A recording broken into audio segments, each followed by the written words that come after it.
We enjoy feeding our native crows outside by our curb. Eventually I realized that crows sometimes like to dunk their food into water. So I brainstormed how to provide them water near where we leave the food. I wanted something that was level with the ground and also easy to take out to wash frequently.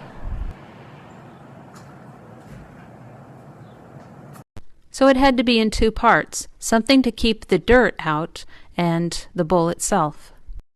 I found a 3-cup ceramic cat dish from Petco, and for the container to keep it in, it had to be something that would drain water and not flood.